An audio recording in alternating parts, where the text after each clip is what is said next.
Mesdames, Messieurs, bonjour. Échange citoyen, émission très spéciale. Aujourd'hui, Elvis Karen Kakou, le journaliste, va s'entretenir avec Elvis Karen Kakou, l'indigné.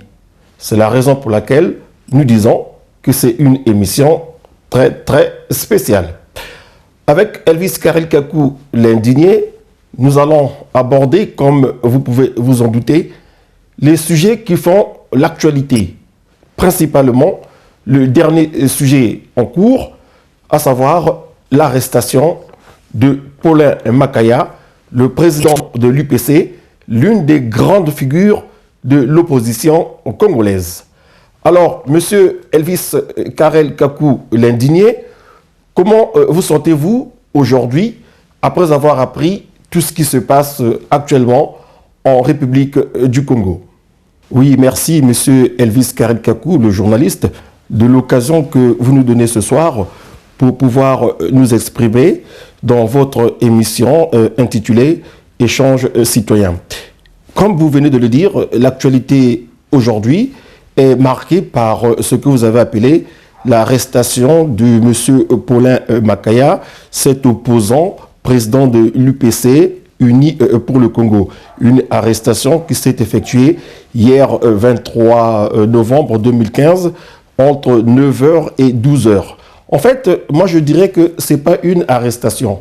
Pour moi, franchement, en tant qu'indigné, telles que les choses se sont déroulées d'après ce que j'ai eu comme écho, pour moi c'est une prise d'otage.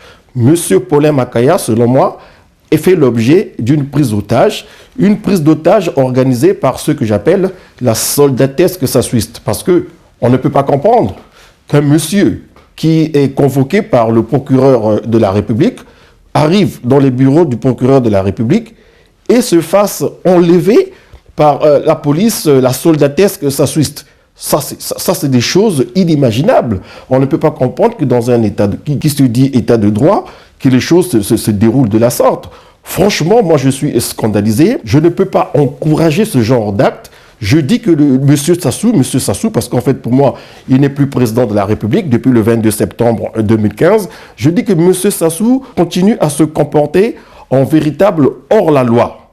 On ne va pas continuer à tolérer que ce monsieur prenne les choses comme si il n'y avait que lui qui comptait sur cette terre, qu'il prenne des décisions allant jusqu'à humilier des pères de famille. Attendez, monsieur Paulin Makaya, c'est un responsable politique. S'il vous plaît, un peu de respect.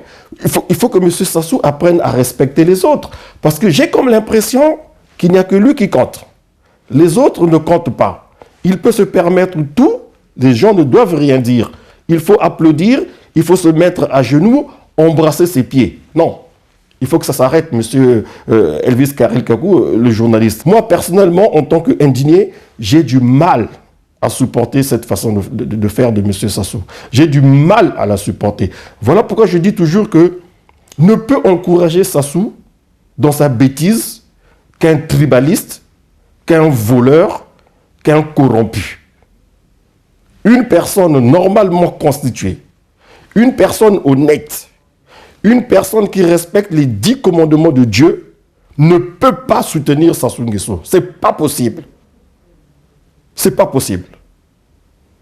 Ça ne doit pas continuer comme ça. Je répète, ce qui est arrivé à M.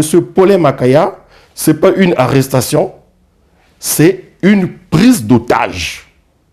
Paulin Makaya fait l'objet d'une prise d'otage organisée par les terroristes d'Oyo qui font parler de nouveau d'eux. Ça, c'est un acte terroriste. Ça ne doit pas continuer comme ça. Il faut que ça change. Le peuple congolais doit prendre ses responsabilités. Moi, je prends les miennes en tant qu'indigné, mais non, c'est aux autres aussi de prendre leurs responsabilités. On ne peut pas concevoir qu'un opposant politique de cette ampleur, attendez, dans les bureaux, dans les installations d'un procureur de la République, au tribunal de grande instance de Brazzaville, il y a des militaires qui arrivent, cagoulés, armés jusqu'aux dents, ils le prennent, ils le saisissent et l'embarquent pour le commissariat central ou je ne sais pas où, pour la DGST. Qu'est-ce que ça veut dire ça? Et pendant ce temps, Sassou est où? Il est en Côte d'Ivoire, en train de célébrer le mariage de son petit-fils ou du petit-fils à sa femme. Attendez, il faudrait qu'à un moment donné qu'on dise stop. Non, franchement, moi, j'ai du mal à... J'ai du mal à comprendre comment les gens fonctionnent dans ce pays. On a affaire à des humains, à des sauvages, à des bêtes. Je ne sais pas, je ne sais pas. Franchement, moi, j'ai du mal à le comprendre, monsieur. J'ai du mal à le comprendre. Elvis Karen Kakou, l'indigné, on parle d'une saisie importante d'armes de guerre et de documents séditieux dans la résidence de M. Paulin Makaya lorsqu'elle a été perquisitionnée de façon quelque peu brutale par la police congolaise. Vous en dites quoi? Oui, comme toujours, ça c'est du Sassoussa. On parle de découverte des armes de guerre dans la résidence de M. Paulin Makaya à Madibou. Ça c'est du Sassou, c'est un habitué du fait. Vous savez, Sassou, lorsqu'il est en difficulté, lorsqu'il est dos au mur, il vous invente de ces choses qui n'ont ni tête ni queue. Et pour les bons observateurs, c'est à ce moment-là que nous arrivons à comprendre que Sassou va mal. Vous savez, je connais un peu l'homme, pour l'avoir beaucoup observé. Quand Sassou commence à mettre sur ta tête une histoire qui n'a pas de sens, ça veut dire qu'en fait, il ne comprend plus rien de sa vision. En fait, il n'en a jamais eu une. Il vogue comme ça là, à vue. Là, il est bloqué par rapport à sa constitution qu'il vient de promulguer. Il a promulgué quand, excusez-moi, depuis le 6 novembre 2015. Aujourd'hui, nous sommes le 24 novembre 2015. Et en principe, sa nouvelle constitution dit quoi? Qu'il fallait qu'il nomme un Premier ministre. Et le Premier ministre lui propose un gouvernement. Mais ça patine. Parce que dans sa constitution, le Premier ministre qu'il doit nommer ne peut être nommé que par le président élu. Mais par rapport à cette constitution-là, il a été élu quand? Vous voyez? Il a été élu quand? Il a prêté serment où? Parce qu'il faut, avant de nommer un Premier ministre, il faudrait que le président de la République en exercice puisse prêter serment. Mais avant qu'il ne prête serment, il faudrait qu'il soit élu. Ça soit été élu où? Par rapport à son chiffon de constitution, il a été élu où? Nulle part. Vous voyez? C'est bien beau lorsqu'on veut jouer les truands. Mais il faut avoir un peu de jugeote. Donc aujourd'hui, Sassou se retrouve assis entre deux chaises. Il ne sait pas quoi faire. Alors, qu'est-ce qu'il fait? Il cherche des problèmes. Il veut créer une situation. C'est comme ça que l'homme fonctionne. Lorsqu'il est en difficulté, parce qu'il fallait réfléchir avant, il se retrouve dos au mur, il ne sait plus quoi faire. Bon, il cherche des histoires. Il cherche des histoires. Et là, c'est Paulin Makaya. Mais parce que je vais vous dire, en fait, qu'est-ce qui s'est passé? Le jour où ils sont allés chez lui pour la fameuse perquisition, en fait, les gars étaient mal intentionnés. Il faut dire les choses, les gars étaient mal intentionnés. Paulin Makaya a eu la vie sauve parce que, bon, dans le quartier, il avait mis en place certainement une certaine organisation. Mais il doit sa vie à cela, à ce que je sache. Vous savez, au Congo, il faut bien observer, il faut faire très attention. Au Congo, lorsqu'il y a un acte barbare, criminel, qui est en préparation, Denis Sassou Nguesso n'est jamais sur place. Vous voyez? Et là, depuis le week-end, là, il n'est pas à Brazzaville depuis le week-end. Et là, j'apprends qu'après, il est en Côte d'Ivoire. Et après la Côte d'Ivoire, j'apprends qu'il doit se rendre, je ne sais pas, dans un autre pays africain avant de faire le grand voyage de Paris pour le sommet sur l'environnement. D'après ce que j'ai appris. Vous savez, avec Sassou, les choses peuvent toujours changer à la dernière minute parce que l'homme est tellement versatile qu'il ne faut jamais prendre des engagements en ce qui concerne sa personne. Donc, c'est pour vous dire qu'il est comme ça. Il va vous inventer des histoires, ça va continuer comme ça pendant 6 mois, 3 mois, jusqu'à ce qu'il trouve un chemin pour se faufiler. Mais le gars, il est en difficulté. Donc cette histoire d'armes-là qu'on a retrouvée chez Paulin Makaya, c'est du pipeau. Attendez, cette histoire d'armes-là, la perquisition, ça date de depuis quand? Ça va faire bientôt près de 3 semaines. Alors vous pensez que la soldatesque sassuiste va arriver chez vous, va trouver des armes de guerre chez vous, et au moment de sortir de chez vous, ils ne vont pas brandir ces armes-là. Leur histoire de télé-foufou-là ne va pas présenter ces armes-là au public. Attendez, il faut que ça soit arrête de prendre les Congolais pour des jambons. Il est toujours comme ça. Souvenez-vous, avant la conférence nationale souveraine, Pierre Aubin est venu nous inventer une histoire de coup d'État. Vous vous souvenez? Ils sont comme ça. Sassou a un dispositif là que j'appelle le dispositif du mal. Hein? Vous avez Aimé Emmanuel Yoka, son oncle, juriste, paraît-il. Vous avez le marin d'eau douce, là, Jean-Dominique Okemba. Hein? Bon, j'ai dernièrement sur les réseaux sociaux, il y a quelqu'un qui m'a corrigé en me disant qu'il n'était pas le marin d'eau douce, c'était plutôt le marin de l'eau de vaisselle. Bon, vous comprenez qu'en fait, ça devient une bande de comiques qui n'est plus dans le cadre politique. Hein? Ils sont sortis du cadre politique, en fait. Ils ne sont même plus des bandits, ni des brigands, encore moins des truands, mais en fait des comédiens. Hein? Moi, je les assimile à des comédiens, des gens qui ne savent pas ce qu'il faut faire, qui vont comme ça et tout. Un procureur de la République qui convoque quelqu'un, le gars arrive. En fait, il ne s'attendait pas à ce que M. Paulin Makaya arrive. Hein? Moi, je connais le fonctionnement de ces gens-là. Ils ont dû se dire, bon, on va le convoquer. Il ne viendra pas. À ce moment-là, on va lancer une grande opération de police quitte à attenter à la vie de la personne.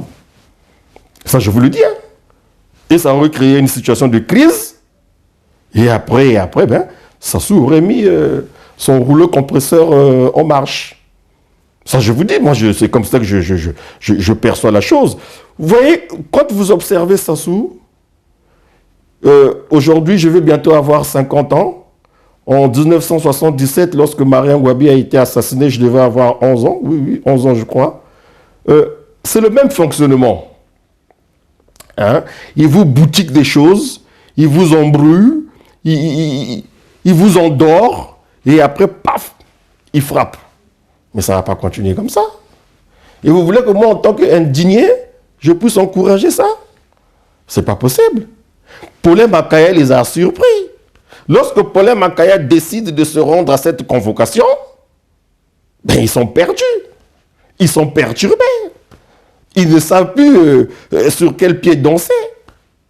Voilà pourquoi Paulin Makaya s'est retrouvé, d'après ce que j'ai eu à lire dans les réseaux sociaux, il s'est retrouvé pratiquement pendant 6 heures au commissariat central, assis là, ne sachant pas pourquoi il était là. Les gens passaient, le regardaient, les gens revenaient, ils repartaient. Ils ne savaient pas pourquoi il était là, en fait, le pauvre.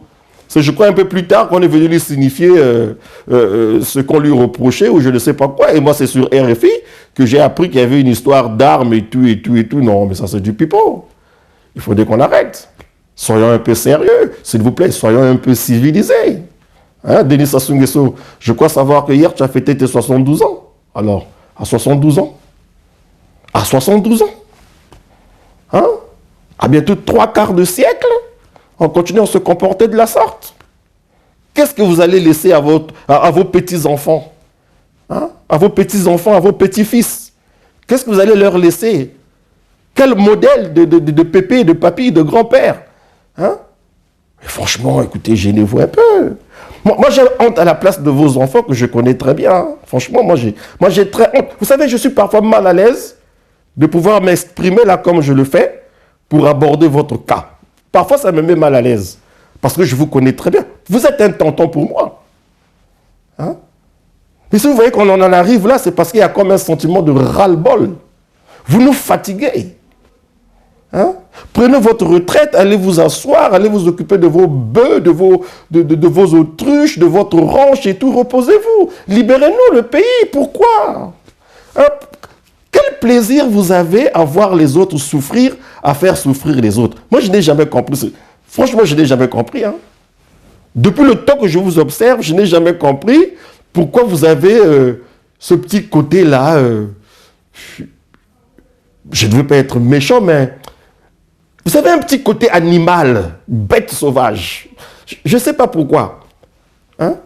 Si vous étiez une femme, on aurait dit, par rapport à votre plastique et les actes que vous posez, on a comme affaire à 2 personnes. Voilà pourquoi je dis souvent aux gens de faire excessivement attention avec votre côté charmeur. En fait, derrière ce côté charmeur se cache un homme cynique. Voilà, je le dis. En bon français, ça s'appelle comme ça. Vous êtes un homme cynique. Donc voilà Monsieur Elvis Karen Kakou, le journaliste, comment je pouvais répondre par rapport à votre question.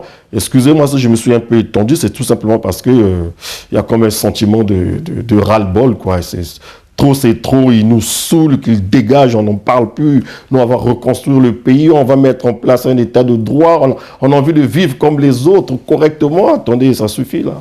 Par rapport à la politique de M. Sassou Nguesso, quelle interprétation vous faites des rapports que la jeunesse congolaise a avec ce monsieur depuis bientôt près de 17 ans? Sassou et la jeunesse congolaise? Voilà encore un autre problème. Hein? Nous, aujourd'hui, l'année prochaine, pour être plus précis, je vais avoir 50 ans, le 13 avril. Vous voyez, je ne suis plus un gosse. Quand vous parlez des jeunes, est-ce que je fais partie de ces jeunes-là? Je dirais oui et non. Mais qu'est-ce que nous observons? Sassou n'est plus pratiquement entouré des gens de son âge. Les Yombi ne sont plus là, ils sont écartés. Les Noumazala, paix à son âme, n'est plus là. Wami Kwebe, là, il était encore là il n'y a pas longtemps, il a préféré s'en aller. Il y a pas mal de gens comme ça. Il n'est plus entouré des gens de son âge, de sa promotion, comme on dit souvent. Ses frères d'armes, ses compagnons d'armes ne sont plus avec lui. Il dirige avec qui aujourd'hui, Sassou? Avec les enfants de ses amis, de ses frères, de ses compagnons d'armes. Donc il est entouré des enfants de Golonde et les Hugues qu'on retrouve à la mairie, bon, qui est aussi le mari de sa fille, voilà. Hugues Golondele. On retrouve qui? Il y a Tister Tikaya, là, le fils Tister Tikaya, Jean-Marc, encore un frangin que je connais très bien, qui est dans le gouvernement. Il y a qui encore? Il y a la dame, voilà, il dirige aussi avec les femmes de ses amis, hein. Bon, ses amis, Diawara n'était plus son ami. Voilà, il dirige aussi avec les femmes de ses compagnons d'armes d'autrefois. Donc, vous trouverez, par exemple, Madame Adélaïde Mundelengolo dans son gouvernement. Madame Delengolo, pardon, Delengolo, c'est fini. Je crois, excusez-moi, c'est pas Madame Adélaïde Mundelengolo, non. C'est Madame Adélaïde Mougani. Voilà, soyons précis, excusez-moi. La langue est un peu fourchée. Donc, Madame Adélaïde Mougani, qui était l'épouse de Ange Diawara, qui a été assassiné en 1973. Oui, pour moi, c'est un assassinat, parce que ce monsieur avait été livré vivant par le président Mobutu Sese Seko au gouvernement congolais, après que son coup d'État de 72 et échoué. Il avait pris la poudre, la clé des champs, s'était retrouvé à Kinshasa. C'est une année après, dans un échange ridicule, bête et cruel, il s'est retrouvé à Brazzaville, vivant. Et c'est après que, bon, je ne sais pas qu'est-ce qui s'est passé, on l'a retrouvé, on l'a tué, et puis on l'a brandi comme ça, comme un trophée au stade, à l'époque, au stade de la Révolution. Donc c'est pour vous dire que la jeunesse aujourd'hui, c'est celle-là, selon moi, une certaine jeunesse, en tout cas, qui en tête Denis Sassou Nguesso dans la bêtise. C'est une jeunesse qui n'a pas de vision. C'est une jeunesse qui s'est érigée en fanatique aveugle. C'est une jeunesse qui trouve du plaisir à se comporter en flatteur de la République. C'est une jeunesse perdue, une jeunesse qui n'a pas d'ambition, une jeunesse qui peut se contenter de 5 000 francs, d'un t-shirt, et voilà, ils vont se mettre à applaudir Sassou. Mais c'est cruel tout ça. Quel est ce projet de société où on fait de la jeunesse tout simplement une bande de figurants qu'on trimballe partout dans les meetings, dans les opérations de communication et tout. Là, vous allez les voir, certainement, ils vont venir. Ils vont venir là à Paris, hein, certainement. Parce que c'est comme ça qu'ils fonctionnent. Ils se déplacent avec ces agents d'applaudissement. Si je peux m'exprimer comme ça. Non, là, il se déplace avec son public. Lorsqu'il se déplace, il se rend quelque part, il y a un avion bourré de son public. Hein, comme, voilà, c'est les figurants. C'est pas possible, ça. Mais, franchement. Mais... Et ce sont des pères de famille. Ils ont des enfants. Enfin, excusez-moi, mais... Ce c'est malheureux à dire, mais vous savez, on en rigole, mais ce pays-là, le jour que ça s'en ira, même de façon naturelle, parce qu'il finira par partir, ceux qui resteront, bon, j'espère que nous aurons toujours la chance d'être là avec vous, auront du mal à le reconstruire, à redémarrer, parce qu'il faudra changer les mentalités, il y aura beaucoup de choses à faire, mais nous arriverons à le faire. Cette jeunesse-là, elle me fait de la peine. Vous savez, moi, j'anime dans les réseaux sociaux, YouTube et Facebook, une petite rubrique que j'appelle le bulletin du week-end de l'indigné Elvis Karel Kakou.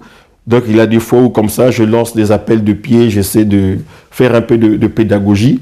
Mais les quelques rares réactions qui arrivent, vous comprenez tout de suite là que c'est des fanatiques, c'est des supporters, c'est des oye soutiens, des bonga toujours meilleurs, quoi. Des gens qui n'ont rien dans la tête, quoi, ils n'ont rien dans la cervelle, c'est des gens qui ont une cervelle de moineaux qui viennent parfois comme ça là, comme des petits oiseaux. Bon, ils viennent picorer, ils balancent un petit truc, après ils se taillent. Donc, mais bon, il y aura du boulot, parce que Sassou a détruit la jeunesse. Hein. Il a détruit la jeunesse. C'est dommage que certaines personnes le suivent. Je ne sais pas si c'est par naïveté ou je ne sais pas par... bon, comme dit-on qu'ils font souvent les fétiches aussi, bon, peut-être qu'ils sont ensorcelés, non? Voilà, ce que je peux dire, c'est ce point. Monsieur Elvis Karel Kakou, l'indigné, je ne sais pas si cette question vous a déjà été posée, mais j'aimerais savoir pourquoi vous ne vous lancez pas dans la politique comme acteur au lieu d'être tout simplement celui qui dit la politique. Vous pouvez aussi la faire, non? Votre question est intéressante, monsieur Elvis Karel Kakou, le journaliste. Moi, faire de la politique au Congo, Brazzaville? Non. Je ne me vois pas en train de faire de la politique dans ce marigot. J'ai tellement beaucoup observé des choses que moi, acteur politique au Congo, non. Moi, si je dois faire de la politique, c'est en France. Bon, il y a eu un moment où j'étais tenté, à l'époque où Ségolène Royal était candidate à l'élection présidentielle. J'étais tenté, d'ailleurs je fais toujours partie de sa grande association Désir d'avenir. Oui, à cette époque-là, de 2006 jusqu'à lorsqu'elle a perdu les primaires socialistes pour la présidentielle de 2012, oui, j'étais tenté, je voulais faire de la politique vraiment, hein, parce que dans un monde civilisé, oui, je peux me permettre de faire la politique. Mais bon, avec l'échec aussi qu'a connu Ségolène Royal, bon, ça m'avait un peu refroidi. Voilà pourquoi, bon, je n'ai pas poursuivi. Donc, ce que je n'ai pas pu faire en France, dans ce pays civilisé, je ne me vois pas aller le faire au Congo-Brazzaville, où c'est bourré d'intrigants, de petits suiveurs qui comprennent jamais rien, de petits jaloux, de petits crétins, excusez-moi, mais c'est des crétins, on va dire que c'est des crétins. Donc je ne me vois pas en train d'aller faire de la politique au Congo, non. Et pourtant, monsieur Elvis Karel Kakou l'indigné, lorsqu'on vous observe, lorsqu'on vous suit, lorsqu'on vous écoute, on serait tenté de dire que vous avez la tête à l'emploi, lancez-vous dans la politique. Peut-être que cela sera plus utile, plus important pour la jeunesse congolaise, pour le peuple congolais. Vous dites qu'il faut changer la classe politique. Si vous refusez d'y aller, comment voulez-vous que cette classe politique puisse être changée? Je n'arriverai pas. Et puis vous savez, moi j'aime les gens. Hein? Bon, je constate qu'au Congo, pour faire de la politique, il ne faut pas aimer son prochain. Hein? Il ne faut pas aimer son prochain. Il faut être égocentrique. Ne penser qu'à soi, ne pas servir les autres, mais se servir. Hein, c'est cette image que j'ai de la politique au Congo. Voilà pourquoi vous remarquerez que souvent, ils sont avec le pouvoir. Après, bon, pour une histoire souvent de partage de gâteaux, ils se chamaillent, ils se prennent la tête, ils se retrouvent à l'opposition. Mais une fois qu'ils sont à l'opposition, ils ont du mal à bien canaliser les choses parce que, il y a des comme ça, des dettes morales ou je ne sais pas quoi. Ils ne savent pas faire de la politique, en fait. Voilà pourquoi lorsque des personnalités, parce que pour moi c'est une personnalité, comme Paulin Makaya arrive avec un autre discours, parce que Paulin Makaya, à ce que je sache, il n'a jamais fonctionné avec Sassou dans une équipe gouvernementale ou je ne sais pas quoi, hein, que ce soit Sassou 1 ou Sassou 2000 ou Sassou 4000. Je ne pense pas qu'il ait travaillé avec lui sur le plan de la gestion étatique. Mais c'est quelqu'un qui est droit dans ses bottes. Ben, voilà pourquoi il dérange le système. Les parfaits Kolélas, anciens ministres de Sassou, ont été encerclés. J'ai compris en fait que c'était une mise en scène pour atteindre Paulin Makaya. Komi Salissa a été encerclé. Tout ça, c'était une mise en scène pour préparer les esprits pour atteindre Paulin Makaya. Parce que c'est Paulin Makaya qui dérange. C'est lui qui dérange le pouvoir actuel. C'est quelqu'un qui n'accepte pas les Ngiri apparemment. Parce que tous les autres, hein, à un moment ou un autre de leur parcours politique, ils ont été nguirisés par le monsieur. Donc le monsieur, il les tient un tout petit peu. Donc non, je préfère être franc avec vous. Bon, je ne dis pas que Fontaine, je ne boirai jamais de ton eau. Mais pour l'instant, moi, faire de la politique au Congo, non. À moins que on puisse balayer toute cette classe politique, qu'on puisse balayer ce système mafieux, qu'il y ait des hommes neufs, ceux de ma génération, mais pas n'importe lesquels, hein, pas les flatteurs de la République, parce qu'ils sont nombreux hein, de ma génération qui ont le statut de flatteur de la République. Hein? Non. Il faut qu'il y ait un autre genre d'homme. Voilà pourquoi je pense que non, je ne ferai jamais de la politique. Je pourrais aider les générations qui viennent après moi, qui viendront après moi, je pourrais les aider au loin à travers mes critiques, à travers mes analyses, à travers mes observations, à travers mes bulletins, pourquoi pas, je pourrais continuer à les faire. Mais faire de la politique en tant qu'acteur, non, je ne me vois pas. Quoi. En tout cas, je ne me vois pas pour l'instant, ça ne m'intéresse pas. Je suis bien dans ma peau, dans ce que je fais, je suis heureux. Voilà, donc la politique, non. Ça ne m'intéresse pas. Pour l'instant, ça ne m'intéresse pas. J'espère que ça ne m'intéressera jamais. Voilà, Monsieur Elvis Karel Kakou l'indigné, notre échange citoyen de ce jour arrive à son terme. On vous écoute. Vous me demandez de conclure, en fait, si je comprends bien, lorsque vous dites que vous m'écoutez, parce que nous arrivons à la fin de notre échange citoyen, comme vous dites. Comment conclure? Moi, j'ai des craintes. J'ai des craintes pour mon pays d'origine, un si beau petit pays d'à peine 4 millions d'habitants, et encore, reste à vérifier si ce n'est pas moins que 4 millions d'habitants, parce que moi, quand ils me disent 4 millions d'habitants, je les connais un peu mafieux, ces gens-là, ils doivent prendre en compte les étrangers et tout pour essayer de renforcer leur électorat. Donc, j'ai des craintes. Parce que vous savez, le peuple congolais, c'est un peuple pacifique. Mais vous savez, il faut parfois faire très attention avec les eaux qui dorment. Je crains qu'un jour, ce peuple se révolte et manifeste son ras-le-bol avec agressivité. J'ai peur, parce que, vous savez, lorsque vous opprimez, vous comprimez, arrive un moment où, paf, ça explose. Et moi, j'ai peur que ça n'explose un jour parce que Denis Sassou Nguesso, je crois qu'il tire un peu trop sur la corde. Je crains que le peuple congolais, celui que j'appelle le peuple congolais civilisé, craque. Oui, craque. Et finalement, on arrive à faire des choses que plus personne ne pourra contrôler. Là, j'apprends ça et là que les gens parlent de scission, de partition du pays. Ce discours, au début, les gens, je ne l'entendais pas. Hein. Je l'avais appris comme ça une fois par hasard, en passant. Mais depuis un moment, ce discours, lorsque je me déplace un peu dans certains endroits où je croise des Congolais, ce discours, il est en train de prendre. Hein.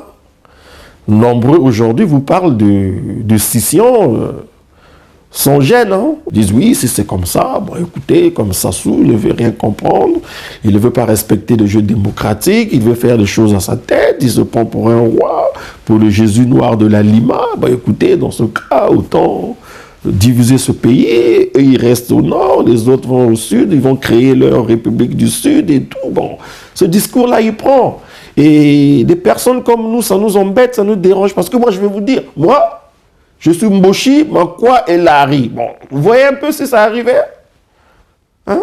S'il arrivait qu'on soit obligé de diviser le pays, bon, comment? Moi, j'irais où?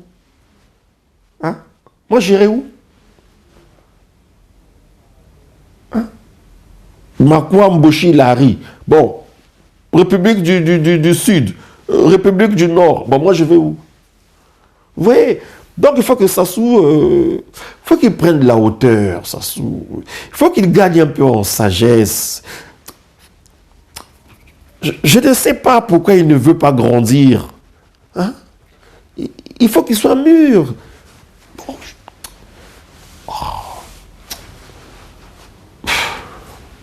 Donc, je vous laisse conclure votre émission parce que franchement, c'est triste. Si je dois conclure, je dis, c'est triste. Mais, peuple congolais civilisé, gardez espoir. Ce pays, nous allons le sauver. Ce pays, nous n'allons pas le laisser tomber. Ce pays est à nous.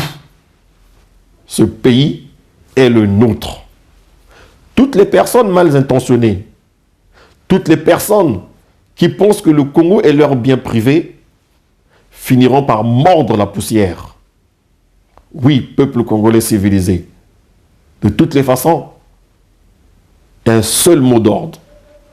La désobéissance civile.